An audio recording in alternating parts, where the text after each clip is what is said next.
સુરત તેમજ ગુજરાતના તમામ બિલ્ડર મિત્રો, બિઝનેસ ટાઇકોન, ગ્રીન એનર્જી તેમજ લેબ્રોન ડાયમંડ ફાઉન્ડેશન સાથે જોડાયેલા તમામ બિઝનેસમેન, તમે પણ ડિજિટલ રિયલ એસ્ટેટમાં મોટાભાઈ મુકેશ અંબાણીની જેમ ડેટા સેન્ટર ચાલુ કરીને વર્ષે કરોડોની કમાણી કરી શકો. તો જાણો તમારા કસ્ટમર કોણ છે. નાનામાં નાની કંપનીઓથી લઈ અને મોટામાં મોટી કોર્પોરેટ કંપનીઓ, સરકારી કંપનીઓ, બેંકો, નગરપાલિકાઓ તેમજ મહાનગરપાલિકાઓ. તમારા કસ્ટમર આવશે ત્યાંથી અને કેટલા સમય માટે આવશે, તો એ કસ્ટમર સુરત, ગુજરાત, ભારત અને વિદેશથી એ પણ 10 થી 15 વર્ષ અને 15 વર્ષથી 20 વર્ષના પેટે ભાડા કરાર સાથે આવશે.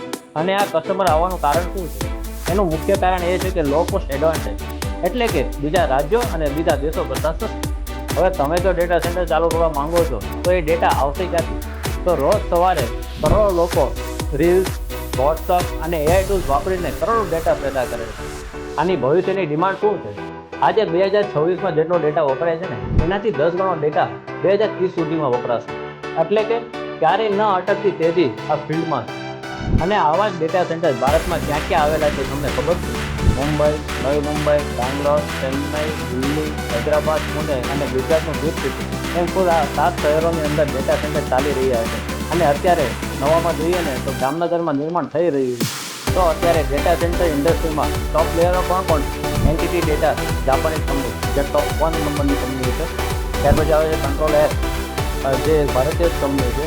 તેમજ યોટા ડેટા સર્વિસ, જે હીરા નંદાની ગ્રુપની છે. એની સિવાય ટાટા ટેલિકોમ્યુનિકેશન, રિલાયન્સ જીઓ, અદાણી અને એરટેલ, ટોટલ 7 પ્લેયરો એવા છે જે ઇન્ડસ્ટ્રી પર રાજ કરે છે. આ સિવાય ભારતની અંદર નવા ડેટા સેન્ટર પણ બની રહ્યા છે, જેમાં વિદેશની કંપનીઓ એમેઝોન, ગૂગલ, માઇક્રોસોફ્ટ અને ડેટા કનેક્શન હાલમાં હૈદરાબાદ અને બેંગ્લોરની અંદર પોતાના ડેટા સેન્ટરો બનાવી રહી છે. તેમજ હાલમાં જામનગરની અંદર મોટાભાઈ પણ ડેટા સેન્ટર બનાવી રહી છે. ભારતના 60 થી 70% ડેટા વિદેશના ડેટા સેન્ટરોમાં જાય છે, જ્યારે 30 થી 40% મુંબઈના ડેટા સેન્ટરોમાં જાય છે. 15 થી 20% એવો ડેટા છે જે લોકલ પ્રિમાઇસીસની અંદર જતો હોય છે, જેના કારણે સુરત અને ગુજરાતના લોકોને સ્પીડ ઓછી મળે છે અને કોસ્ટ વધારે લાગે છે. અત્યારનો ડેટા ગ્રોથ જોતા તો એવું જ લાગે છે કે મોટાભાઈ અંબાણીનું ડેટા સેન્ટર મેટા એકલું જ કવર કરી લેશે. તો જાણીએ ડિજિટલ રિયલ એસ્ટેટનું વાર્ષિક રિટર્ન શું હોય છે. ડેટા સેન્ટર એ જ વાસ્તવમાં ડિજિટલ રિયલ એસ્ટેટ, જેમાં કંપનીઓ 15 થી 20 વર્ષના ફિક્સ કરાર કરે છે. એટલે કે એકવાર રોકાણ અને વર્ષો સુધી કરોડો રૂપિયાનું ભાડું ફિક્સ. રિયલ એસ્ટેટ વાર્ષિક 4 થી 6%, જ્યારે ડિજિટલ રિયલ એસ્ટેટ 12 થી 24% અને તેનાથી વધારે રિટર્ન આપે છે. હવે વાત કરીએ આવા ડેટા સેન્ટરની રિસેલ વેલ્યુની. અત્યારે ભારત અને વૈશ્વિક માર્કેટમાં ડેટા સેન્ટર કંપનીઓ તેના યરલી પ્રોફિટના 15 થી 25 ગણા ભાવે વેચાય છે. દાખલા તરીકે સુરતનું જો કોઈ ડેટા સેન્ટર વર્ષે 2 કરોડનો નેટ પ્રોફિટ કરે છે, તો એ કંપનીની રિસેલ વેલ્યુ 35 થી 40 કરોડ રૂપિયા જેવી ગણાય છે, જે એની મૂળ રોકાણની 3 થી 4 ગણી વેલ્યુ છે.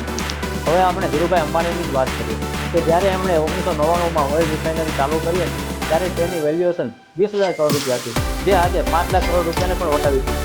એટલે જ કહેવાનું છે કે બિલ્ડર મિત્રો, બિઝનેસ ટાઇકોનો, ગ્રીન એનર્જી અને લેબ્રોન ડાયમંડ ફાઉન્ડેશન સાથે જોડાયેલા મિત્રો, તમારી પાસે પણ મોટાભાઈ અંબાણીની જેમ ઇન્ફ્રાસ્ટ્રક્ચર રેડી છે.